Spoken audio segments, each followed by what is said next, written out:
So we are going to get started tonight. So tonight's topic I wanted to focus on is the common mistakes men make in bed. So the common sex mistakes I see men making out there. So this is a really important topic. When we think about dating is how good are we in bed? Our sexual skill set. And this is just so important for any type of relationship that we have with a woman. As a man, that you have with a woman, whether that's a one night stand, whether you're going on a few dates with this woman, but you're just not fully committed yet. You're going into a more committed relationship, or you are in a committed relationship, you are engaged, married, no matter what stage you are at with a woman, this is such an important part of your relationship with women in general, is having that good sexual skill set, pleasuring a woman, making her feel good. Of course, you also want to make yourself feel good, but it's just as equally as important to make sure your partner is feeling good. So what I find is that I do tend to see a lot of men out there that almost take on this kind of macho mindset, like this is how they're kind of viewing this is how a masculine mindset should be, where they essentially believe that they are the best at sex ever in their partner's life, can easily make a woman orgasm, and are really just that top sex god, when we think about it in that mindset. And what I tend to find that often the cockiest men, excuse the pun there, not intended there, but the cockiest men out there, the ones that are bragging about their skill set, how much they can pleasure a woman, things like that, tend to be the ones that actually need the most help in the sex department, really, and working on their skill set. And really something that is important to keep in mind, is really a great trait to have as a man especially, is the desire for self-development. So always, working on yourself, working on improving your skills. And, just when we think about different skill sets, maybe when we think about our careers, the jobs we have, different skill sets out there for business, we also have certain personal skill sets, and, sex skill sets are very important to actually develop within your sexual life.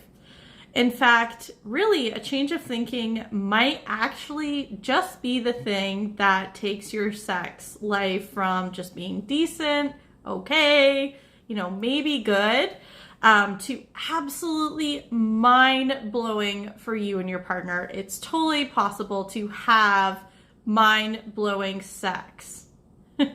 And I'm not just saying that, as a buzzword in that way, but it's totally possible. Joe just came on. Woo, sex. Yes, get excited about this. It's an exciting topic. And like I said, it's so important to really develop this skill set. So I want to go over with you guys the common sex mistakes that I see men make within their sex lives.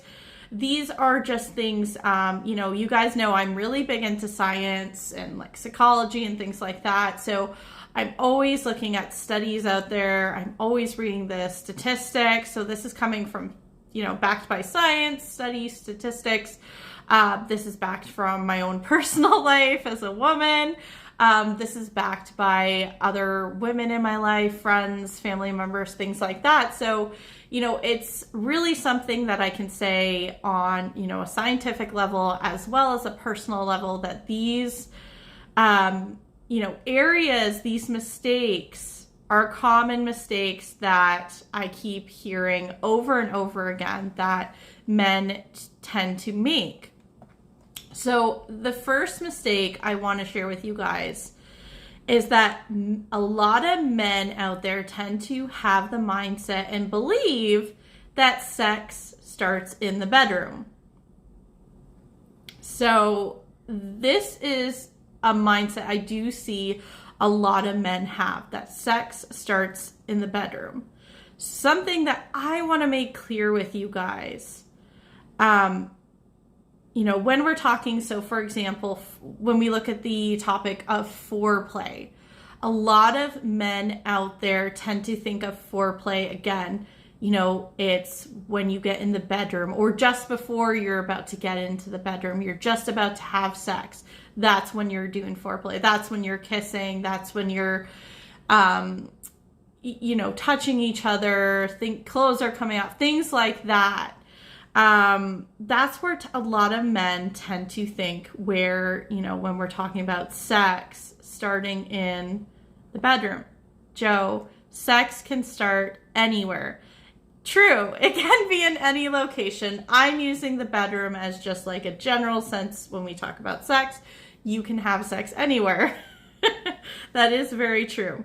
But the purpose, the point I'm trying to get to when I share this being a mistake is that when we're looking at foreplay in particular, that it's not just physical pleasure. So again, when we're thinking of foreplay, we're thinking of kissing, we're thinking of touching, things like that, right?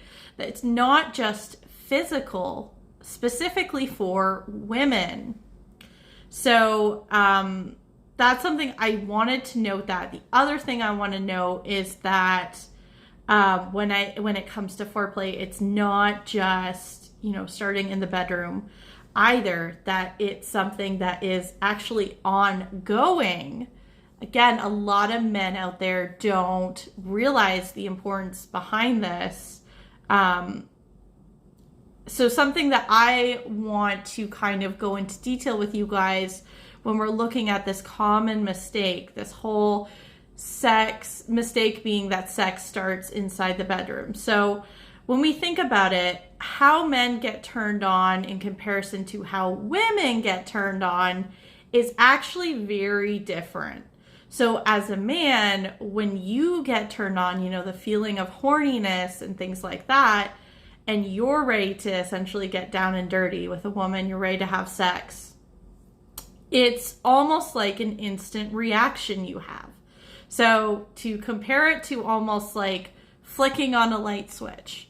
And I know this is not always the case, and I am speaking in very general terms here, but, you know, when we're talking about the idea of arousal, that, like I said, it's almost like flicking on a light switch to the on position, that in that way, when you are aroused, it is instant.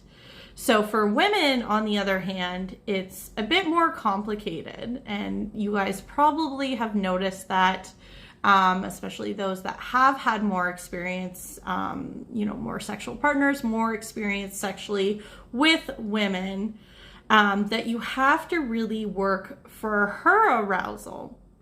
And this is where men tend to make the big mistake. They assume that women are the exact same as them, that they are just gonna, you know, snap your fingers, like I said, that flick of the light switch, and they're gonna get aroused with you, that maybe, you know, you just have to kiss her on the lips, kiss her on the neck, wherever, and she will instantly be aroused. It just does not work that way for most women. Again, I'm speaking in generalities here, and I will preface it saying that, you know, women can differ. So I am speaking in more generalities here, but, you know, again, this is backed by science, statistics, and just, you know, personally, the women in my life, as well as my own sexual experiences. But it's important to note that if you don't properly turn her on, you can't really be surprised over the fact that you don't have the greatest sex life really at the end of the day, because often you might hear women coming back to you telling you that she's, you know, not in the mood. She's maybe feeling too tired. These are the common things I hear from men, that excuses women might make. Or she has a headache, you know, hearing those kind of things. And really, when you're hearing those things, you know, they could be legitimate. You know, we as people get headaches sometimes. Sometimes we just feel too tired, things like that. But more often than not, a woman is saying these things because realistically, you just haven't aroused her enough. You haven't turned her on. And really specifically in the way that she really likes to be turned on. And that's something I want to make clear to you guys, that women, when we're talking about arousal, that women are the opposite than men, all right? It's not instantaneous. It's not just, you know, kissing a little bit and we're instantly aroused. So to almost use an analogy that you guys might understand maybe a little bit better, but women are very similar to how cars are like on a cold winter day. So I know a lot of you guys out there, you guys are really into cars.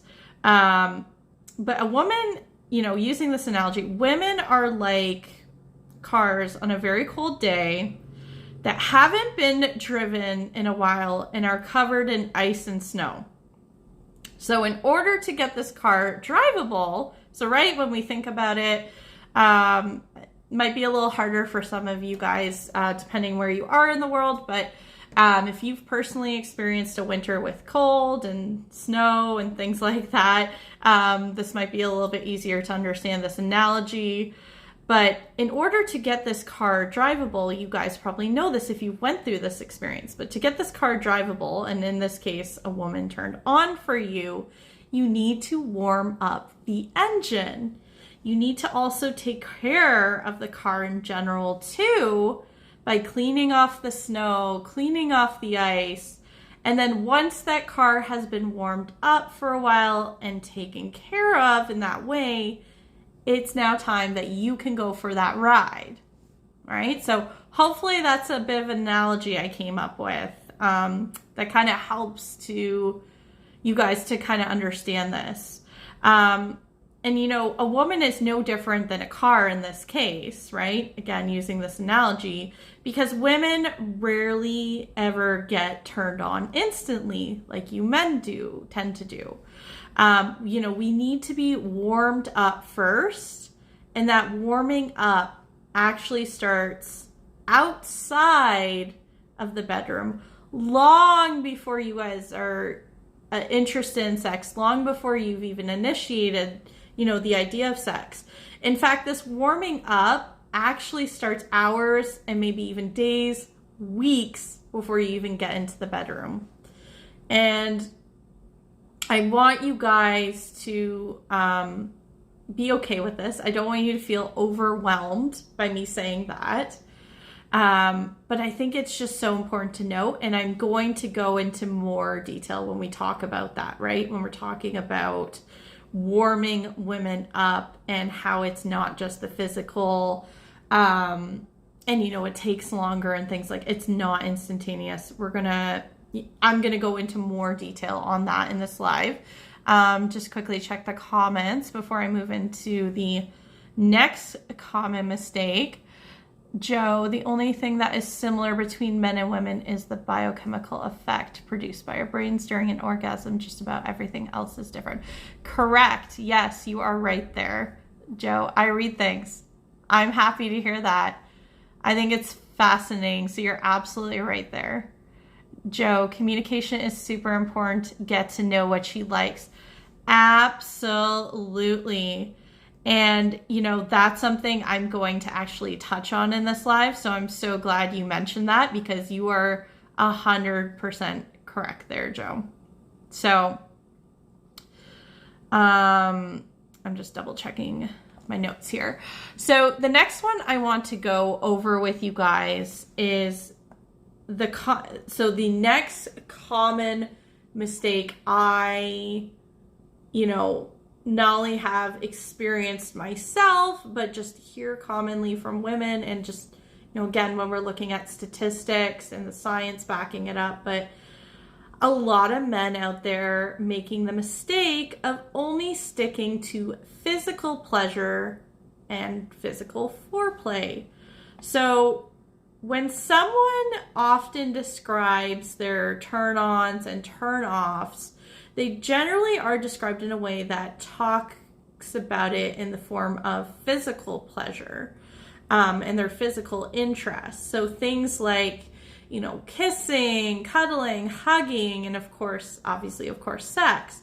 However, we are also capable of having what I like to refer to as emotional and mental turn-ons and turn-offs as well.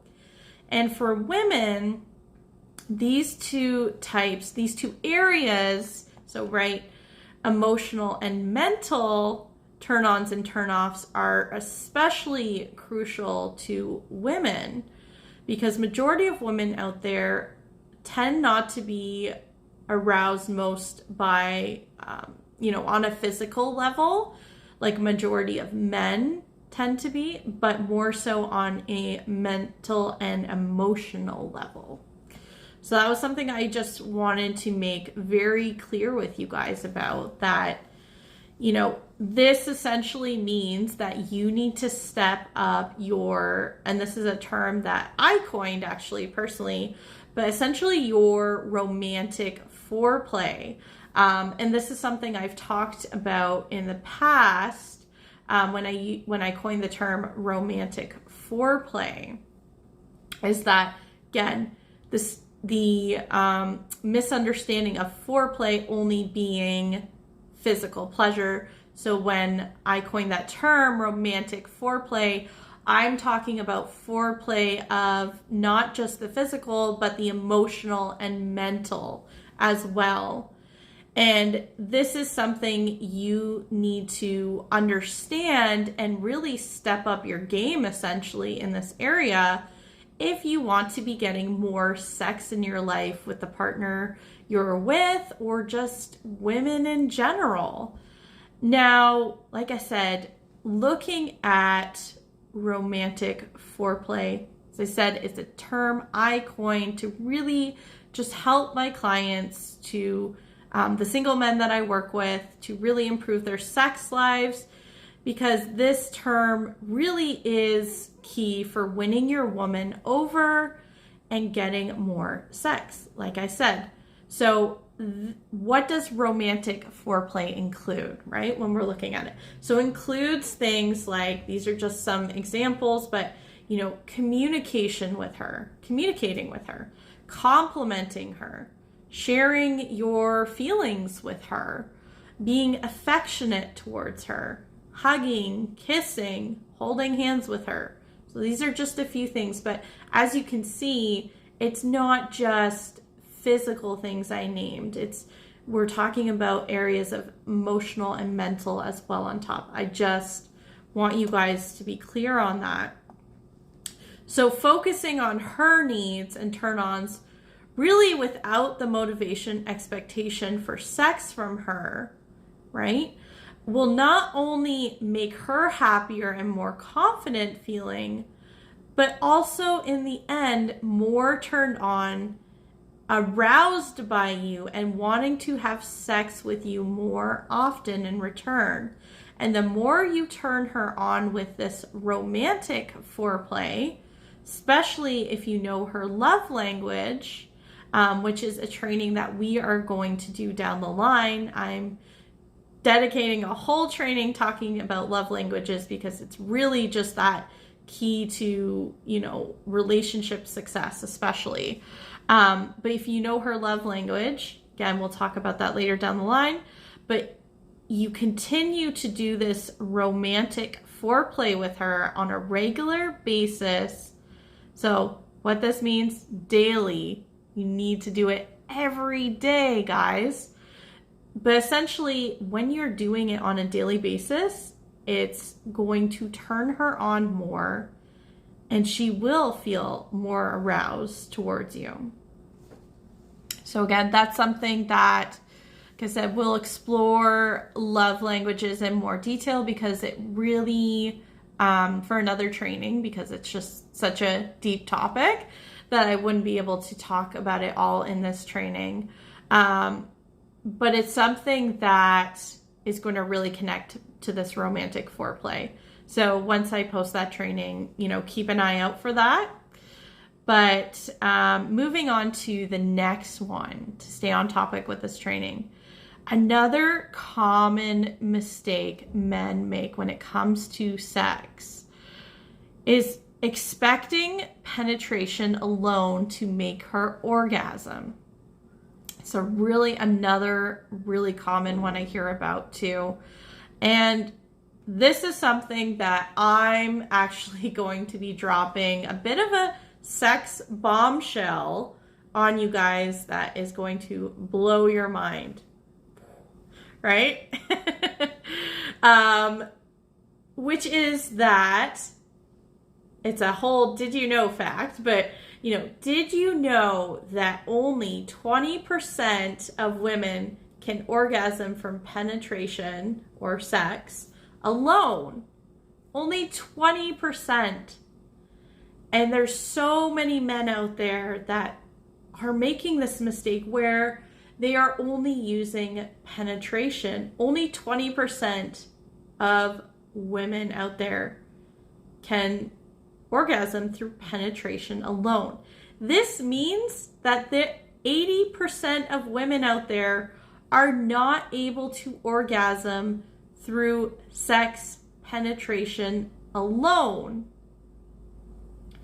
This is so important to note, guys, because even on a personal level, I hear guys out there that will brag about their sex life, brag about how they made this woman orgasm multiple times, how they've made every woman they've been with orgasm multiple times.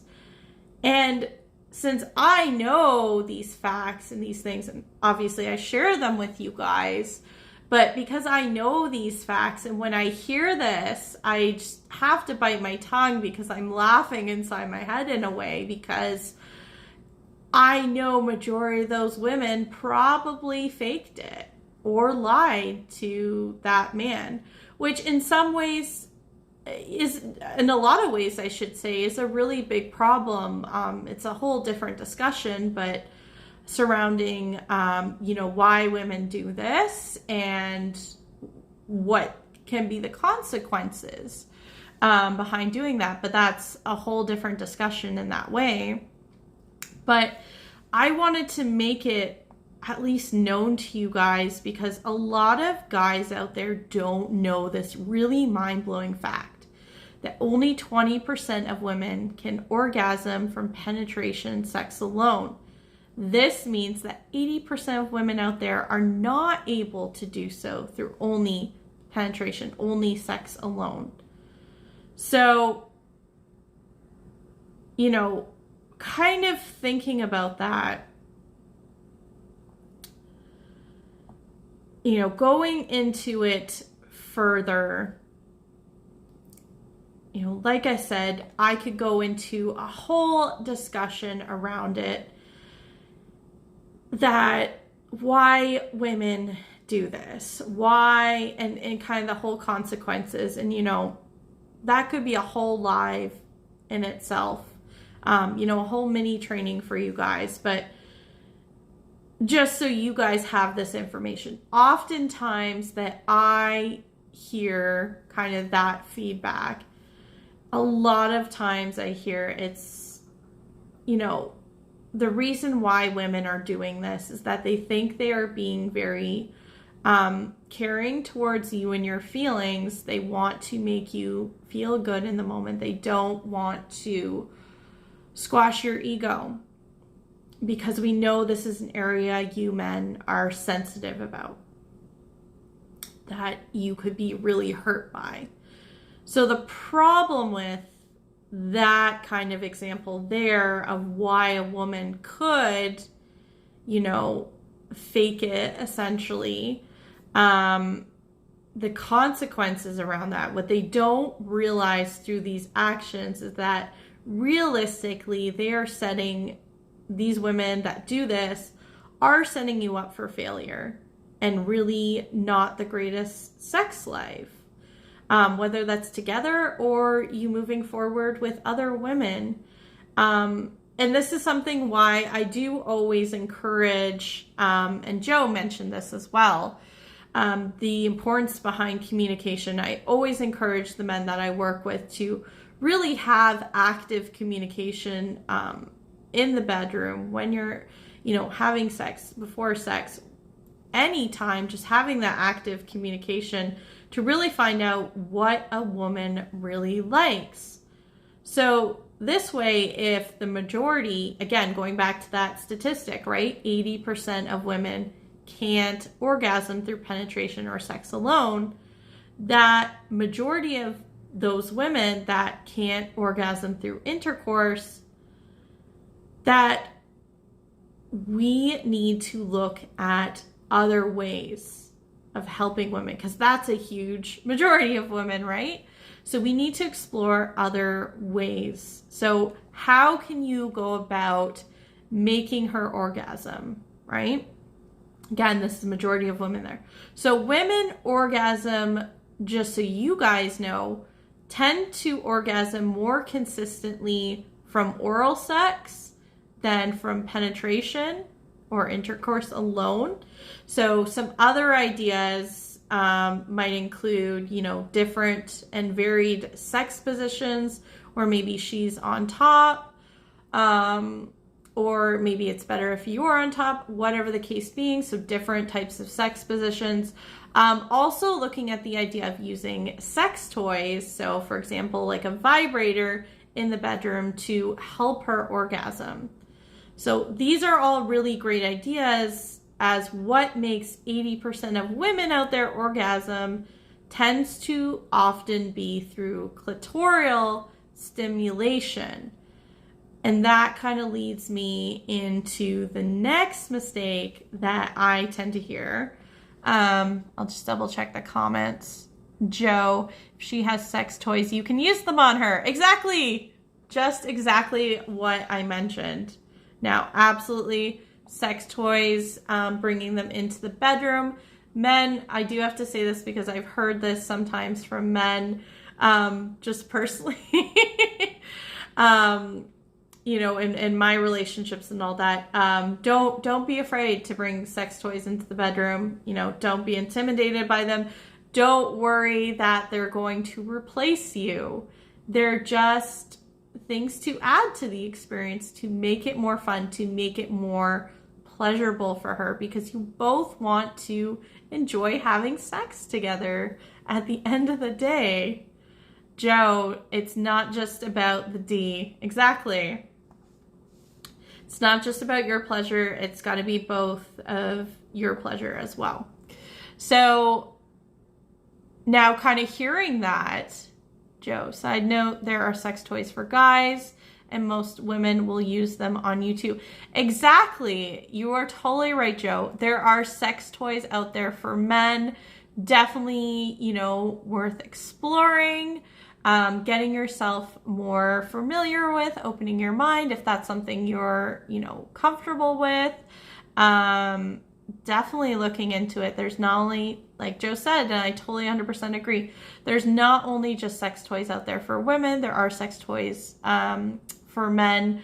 I will say, my comment though was in the context of this common mistake I, know men can make. And when we're talking about pleasuring a woman, definitely sex toys is a great idea to help in that regard, especially, for that clitoral stimulation. So, which is a good transition into the next mistake I commonly, know men out there make, which is focusing fully and only on clitoral stimulation. So it's kind of like the opposite extreme in a way, the opposite end of the spectrum, where men only focus on clitoral stimulation.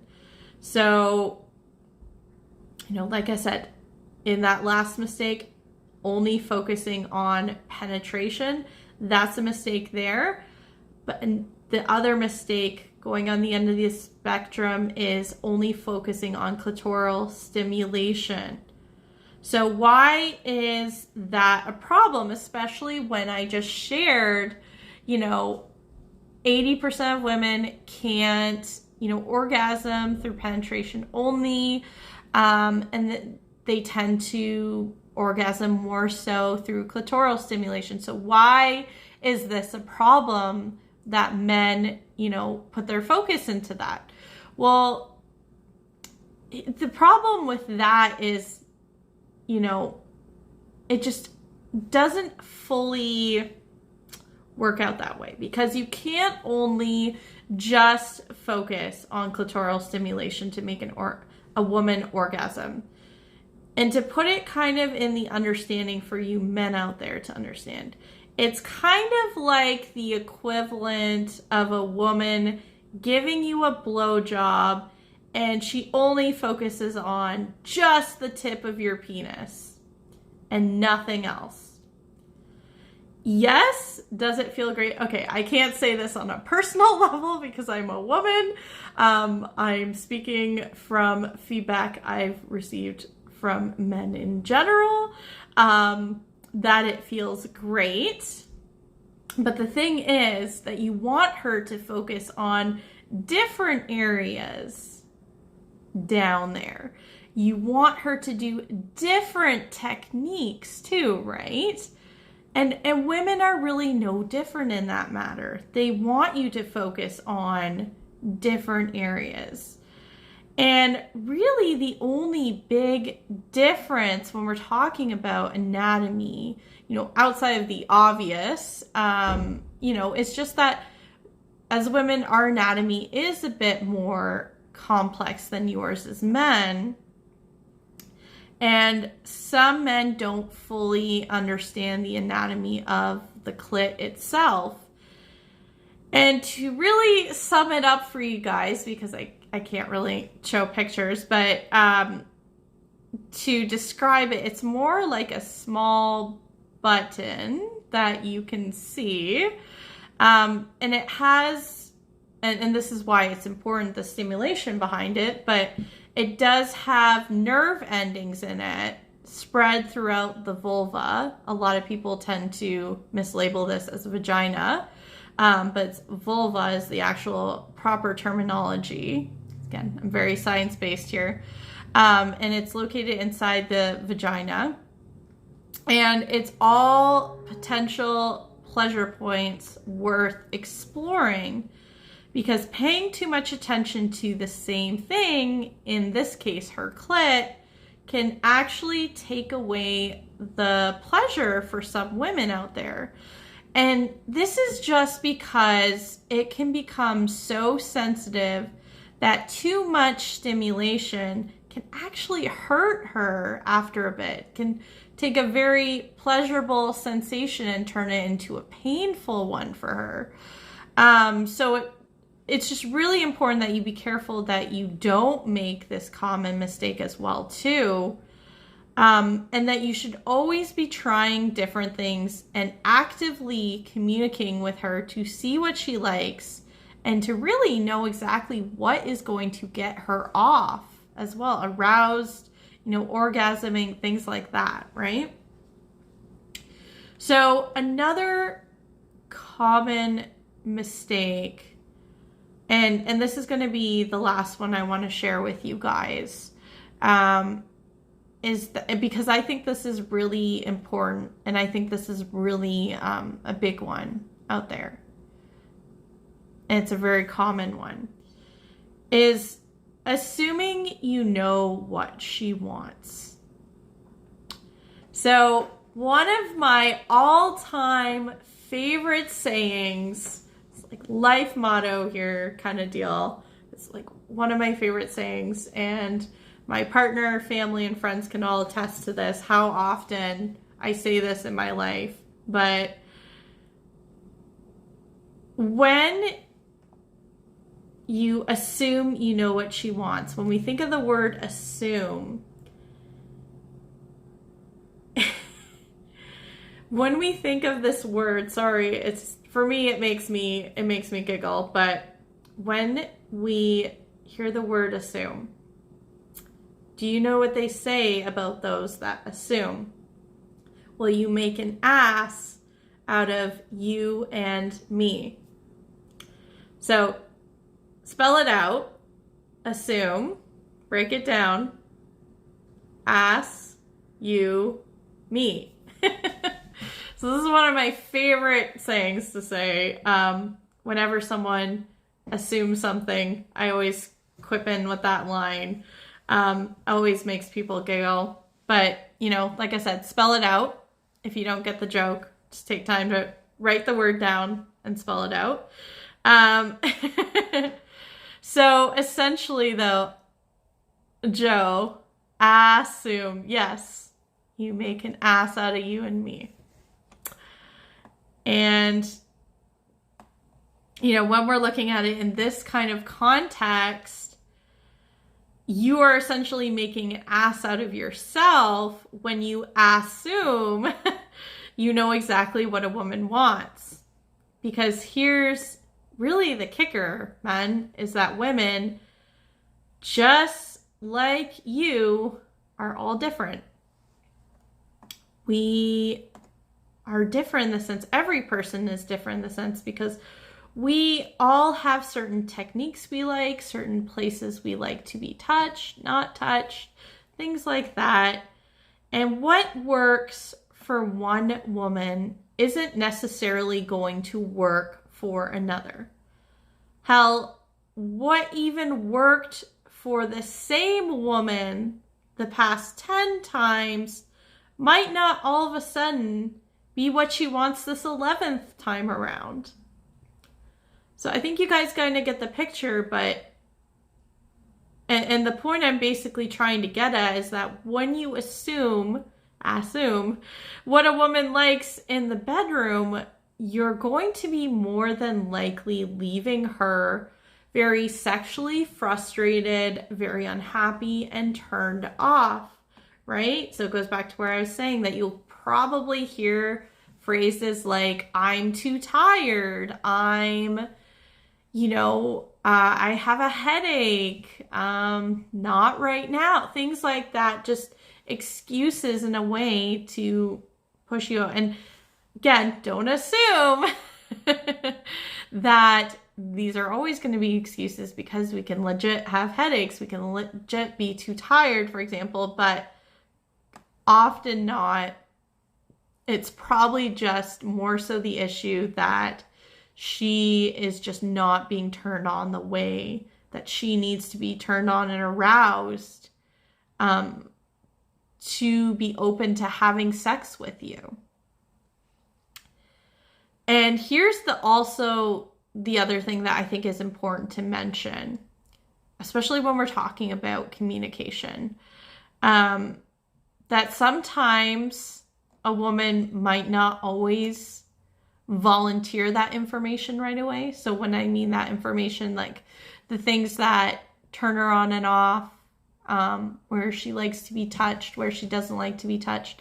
Some women out there might not actively, you know, openly just blurt it all out, give you a list, all this kind of stuff. Maybe she's too shy, or